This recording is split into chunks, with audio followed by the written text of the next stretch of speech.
बहुत समय पहले की बात है। काशीपुर नाम का एक बहुत छोटा सा गांव था। वहां के लोग बहुत ही हंसी खुशी एक दूसरे के साथ मिलजुल कर रहते थे। इस गांव में हरिया नाम का एक व्यक्ति रहता था। उसके परिवार में उसकी पत्नी और 2 बच्चे थे। हरिया के पास 2 गायें थीं, जिनका दूध बेचकर वह अपने जीवन निर्वाह करता था। इस गांव की सबसे बड़ी समस्या थी पानी की, क्योंकि पूरे गांव में केवल एक ही तालाब था। लोग इसी तालाब से पानी भरकर अपने दैनिक जीवनचर्या के काम किया करते थे। गांव में और कोई पानी का साधन न होने की वजह से गांव के लोगों को इसी तालाब के पानी पर निर्भर रहना पड़ता था। हालांकि गांव के लोग अपनी इस जिंदगी से खुश थे। कुछ समय यूं ही हंसी खुशी बीत जाता है, लेकिन एक दिन जब गांव के कुछ लोग तालाब पर पानी भरने जाते हैं तो देखते हैं कि तालाब में बड़े बड़े मगरमच्छों ने कब्जा कर लिया है। अब लोग तालाब से पानी भरना छोड़ देते हैं, क्योंकि मगरमच्छ उन्हें मार सकते थे। थोड़े दिन बाद कुछ लोगों ने हिम्मत करके उस तालाब से पानी लाने की कोशिश की, मगर तालाब के मगरमच्छ उन्हें भी मारकर खा गए। इस घटना से पूरे गांव में भय और हड़कंप मच गया। अरे देखो भाई लोग, तालाब के इन बड़े बड़े मगरमच्छों ने हमारे गांव के 2 लोगों को मार दिया। अगर ऐसा ही चलता रहा तो धीरे धीरे ये पूरा गांव खत्म हो जाएगा। हाँ भाई रामू, अगर हम इन मगरमच्छ के निवाले नहीं भी बने तो भी बूंद बूंद पानी को तरस तरस कर मर जाएंगे। हाँ भाई लोग, ये तो बहुत बड़ी समस्या हो गई है। अगर हम तालाब के पास भी जाएंगे तो ये मगरमच्छ हमें मार डालेंगे। लेकिन बिना पानी के हमारा गुजारा कैसे होगा? हमें कुछ करना पड़ेगा। तुम सही कह रहे हो चंदन, हमें तुरंत पंचायत बुलानी चाहिए और सरपंच जी को बताना चाहिए। हाँ चलो सरपंच जी के पास चलते हैं, अब वही कुछ कर सकते हैं। गांव के लोग मिलकर पंचायत में सरपंच जी के पास जाते हैं और अपनी समस्या बताते हैं। हाँ सरपंच जी, मगरमच्छ बहुत खतरनाक होते हैं। अगर हम तालाब के पास गए तो हमारी जान को खतरा हो सकता है। हाँ सरपंच जी, हरिया सही कह रहा है। हमने देखा कि कुछ लोग पानी भरने गए थे और मगरमच्छों ने उन पर हमला कर दिया।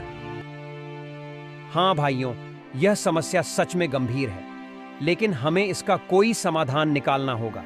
एक व्यक्ति है जो हमें इस समस्या से निकलने के लिए कोई बेहतर सुझाव दे सकता है।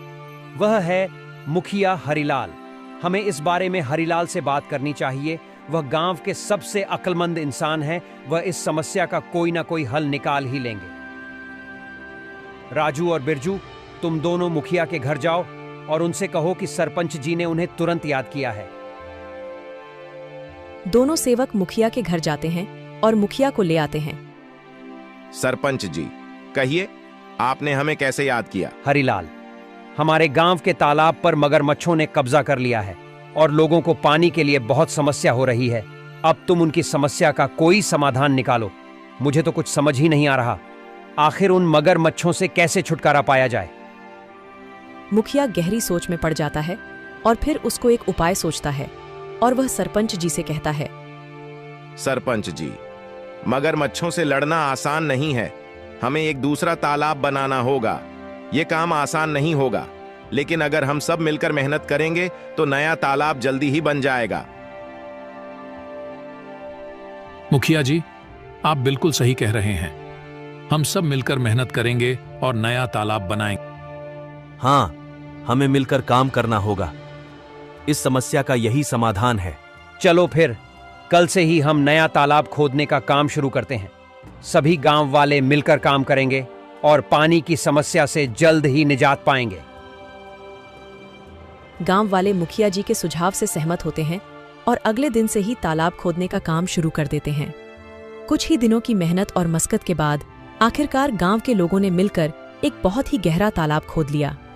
बस फिर क्या था, वर्षा ऋतु का मौसम भी आ गया और गांव में जोरदार बारिश शुरू हो गई। बारिश से वह तालाब लबालब पानी से भर गया, जिसे देख गांव के लोग बहुत खुश हुए।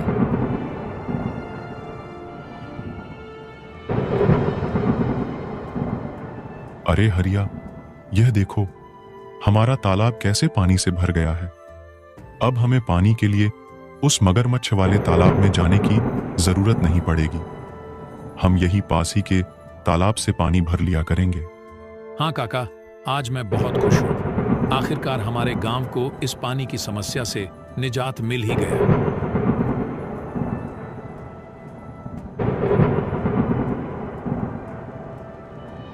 ऐसे ही कुछ दिन हंसी खुशी बीत जाते हैं। गांव के लोग तालाब के होने से बहुत खुश थे। लेकिन एक दिन गांव के लोगों की खुशी को जैसे किसी की नजर ही लग गई।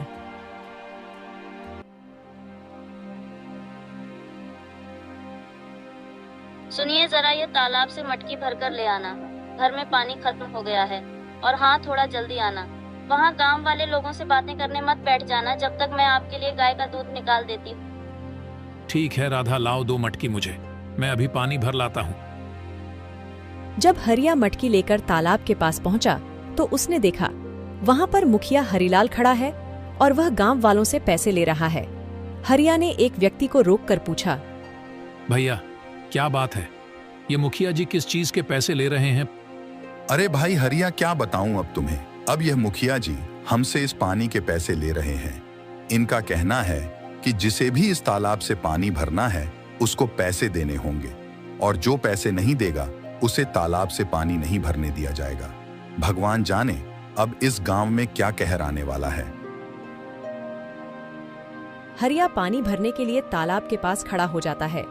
जैसे ही वह तालाब से पानी भरने जाता है, मुखिया उसे रोकते हुए कहता है, हरिया, तुम क्या कर रहे हो? तुम्हें पता नहीं है कि यहाँ से पानी भरने के लिए पैसे देने होंगे? लेकिन यह तो गांव का तालाब है, यहाँ पानी भरने के लिए पैसे क्यों देने पड़ेंगे? यह नियम अब बदल गया है। यहाँ से पानी भरने के लिए हर किसी को पैसे देने होंगे। ये तो सरासर अन्याय है। ये तालाब सबके लिए है, हमने मिलकर इसे खुदा है। तुम पैसे कैसे मांग सकते हो? मुझे कानून मत सिखाओ, यह मेरा आदेश है, और जो इसे नहीं मानेगा उसे तालाब से पानी नहीं मिलेगा। यह बिल्कुल गलत है। मैं इस बात को जमींदार साहब के पास ले जाऊंगा। तुम्हें इसका जवाब देना होगा। जाओ जाओ, जमींदार साहब के पास जाओ। लेकिन तुमने इस बारे में जमींदार के सामने अपना मुंह भी खोला तो तुम्हें और तुम्हारे परिवार को इसके गंभीर परिणाम भुगतने पड़ सकते हैं। मेरी शिकायत करने से पहले एक बार अपने परिवार के बारे में भी सोच लेना। हरिलाल से पंगा लेना तुम्हारे परिवार पर भारी पड़ सकता है। ठीक है, मैं पैसे दे दूंगा, लेकिन याद रखना यह अन्याय ज्यादा दिनों तक नहीं चलेगा। हरिया मजबूरी में पैसे देकर पानी भरता है और वहां से चला जाता है। राधा, जो हम सब गांव वालों ने मिलकर तालाब खोदा था, मुखिया जी ने अब उस पानी भरने पर रोक लगा दी है। मुखिया ने कहा है कि अगर पानी चाहिए तो तुम्हें इस पानी की कीमत चुकानी होगी। ये मुखिया अपने आप को समझता क्या है? देख लेना, एक दिन इसके पापों का अंत जरूर होगा। हम गरीबों की इसे एक दिन हाय जरूर लगेगी। इतनी गर्मी में गरीबों से पानी के पैसे लेता है। देख लेना, एक दिन ये मुखिया बूंद बूंद पानी को तरसेगा। नहीं राधा, ऐसा मत कहो। कोई हमारे साथ बुरा करता है, इसका मतलब ये तो नहीं कि हम भी उसके साथ बुरा ही करें। ऊपर वाला सब देख रहा है, सबको सबकी कर्मों की सजा जरूर मिलती है। मुखिया को भी उसकी किए की सजा एक न एक दिन जरूर मिलेगी। एक दिन गांव में एक नया व्यक्ति आता है और तालाब के पास पानी पीने की कोशिश करता है। ये तालाब तो काफी बड़ा है, यहाँ से पानी पी लेता हूँ, प्यास बहुत लगी है। ऐ, तुम कौन हो? नमस्ते, मैं एक यात्री हूँ और बहुत प्यासा हूँ, बस थोड़ा पानी पीने के लिए। मैं इसे जड़ चुका हूँ गैस। ओनली डिजार्ट कर रखेगा ये तुम बोला ऑल गन तो ऑल गन इसमें अब और ओनली डिजार्ट अबरी खेलना। ठीक है, खाली डिजार्ट का बर तुमसे ना हो पाएगा।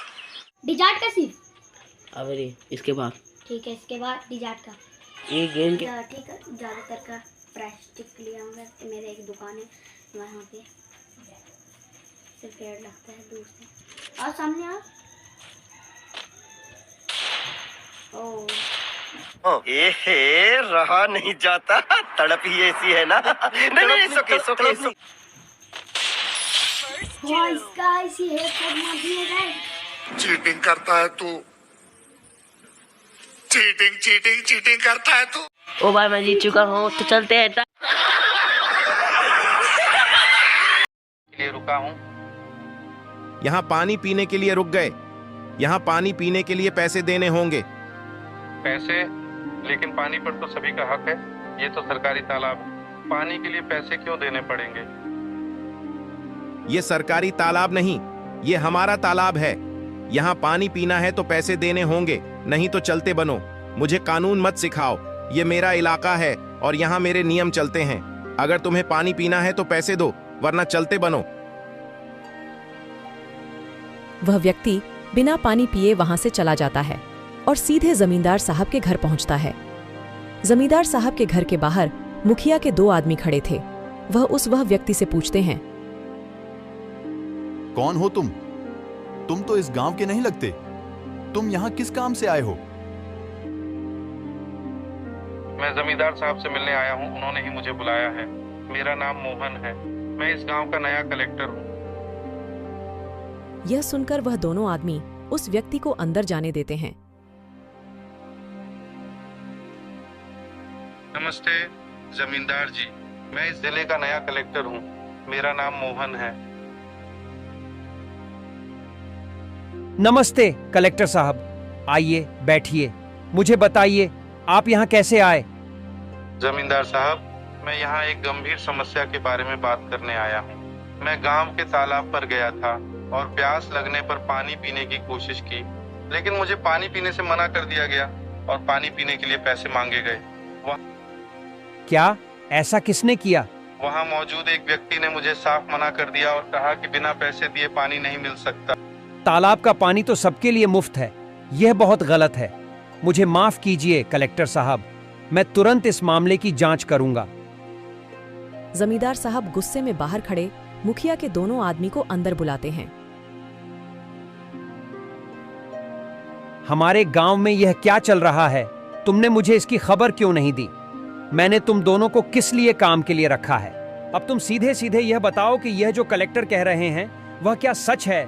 कलेक्टर साहब का कहना है कि हमारे गांव के तालाब पर गांव के लोगों से पानी के पैसे लिए जा रहे हैं। सच सच बताओ मुझे। जमींदार की फटकार से वह दोनों आदमी सब उगल देते हैं। जी जमींदार साहब, वह मुखिया हरिलाल हैं जो गांव वालों से पानी भरने के पैसे ले रहे हैं। हमने उन्हें बहुत समझाने की कोशिश करी, लेकिन वह नहीं माने। उस मुखिया हरिलाल की इतनी हिम्मत, उसने मेरे पीठ पीछे गांव वालों के साथ ऐसा व्यवहार किया। जाओ मुखिया को अभी बुलाकर लाओ, और हां, साथ में सारे गांव वालों को भी एकत्रित करके यहां लाओ। थोड़ी देर में मुखिया के साथ ही सारे गांव वाले भी जमींदार साहब के घर पहुंच जाते हैं। गांव वालों, आज मैंने आपको एक जरूरी मुद्दे पर चर्चा करने के लिए बुलाया है। हमें पता चला है कि तालाब के पानी के लिए आपसे पैसे वसूले जा रहे हैं। क्या यह सच है? सरपंच जी, यह सच है। हमें हर बार पानी भरने के लिए पैसे देने पड़ते हैं। हमारे साथ बहुत गलत हो रहा है सरपंच जी। हम पहले से ही मुश्किल में हैं और यह नया नियम हमारे लिए बहुत भारी पड़ रहा है। मुखिया, तुम्हें क्या कहना है? क्या यह सच है कि तुमने पानी के लिए पैसे वसूले हैं? तभी मुखिया का ध्यान उस व्यक्ति के पास जाता है जिसे मुखिया ने पानी पीने से मना कर दिया था। अरे ये व्यक्ति यहाँ क्या कर रहा है? अच्छा, तो इसीलिए लगाई है। मेरी शिकायत देख लूंगा इसको तो मैं।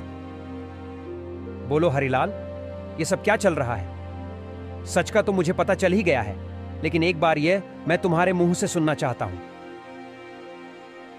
जमींदार साहब, मैंने ये सोचा था कि इससे गांव के विकास के लिए पैसे जमा होंगे, लेकिन अगर ये गलत है तो मुझे माफ कर दीजिए।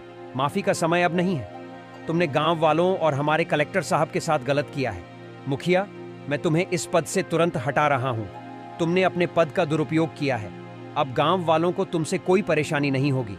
मुझे माफ कर दीजिए जमींदार साहब। माफी मांगने से कुछ नहीं होगा। अब से तुम इस पद पर नहीं रहोगे और गांव के किसी भी फैसले में तुम्हारा कोई अधिकार नहीं होगा। जमींदार साहब, हमें तो लगता था कि यह तालाब सभी के लिए है, लेकिन मुखिया जी ने इसे अपनी संपत्ति ही बना लिया है। गांव वालों, मुझे खेद है कि आपको ऐसी कठिनाइयों का सामना करना पड़ा। मैं आपको आश्वासन देता हूं कि आगे से ऐसा कोई अन्याय नहीं होगा। तालाब का पानी अब सभी के लिए मुफ्त होगा। धन्यवाद जमींदार साहब, आपने हमें न्याय दिलाया। गांव वाले यह जानकर खुशी खुशी अपने काम में वापस लौट जाते हैं कि अब उन्हें तालाब के पानी के लिए कोई भुगतान नहीं करना पड़ेगा और उनके साथ कोई अन्याय नहीं होगा।